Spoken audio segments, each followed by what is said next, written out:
তো হ্যালো বন্ধুরা, আজকে হবে ডিমের ঝাল, যা খেতে আমরা সবাই খুব ভালোবাসি। দেখো, প্রথমেই ডিম সিদ্ধ করে তার খোসা ছাড়িয়ে আমি নুন আর হলুদ মাখিয়ে দিয়ে এবার ভেজে নিচ্ছি। আর দেখো কত মশলা করে নিয়েছি। প্রথমে 5 ফোড়ন দিয়ে দিলাম, তারপরে পেঁয়াজ আদা রসুন পেঁয়াজ বাটা।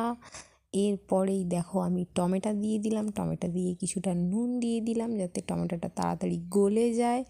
এবং এরপরে হলুদ লঙ্কা পরিমাণ মতো সব দিয়ে, নুন হলুদ লঙ্কা পরিমাণ মতো দিয়ে, এরপরে মশলাটা কষা কষা হয়ে গেলে মশলাটা থেকে তেল ছেড়ে দিলে আমি জল দিয়ে দিলাম, তারপরে একটু জিরা বাটা দিয়ে দিলাম, দিয়ে এবার বেশি করে জল দিয়ে ঝোলটা ফুটবে, তারপরে আমি ডিম দিয়ে দিলাম, দিয়ে আমি করে ফেললাম ডিমের ঝাল, যা খেতে আমরা সবাই খুব ভালোবাসি।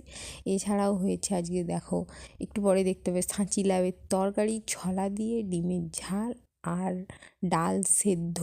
তোমরা কে কে কোনটা খেতে ভালোবাসো অবশ্যই জানিও।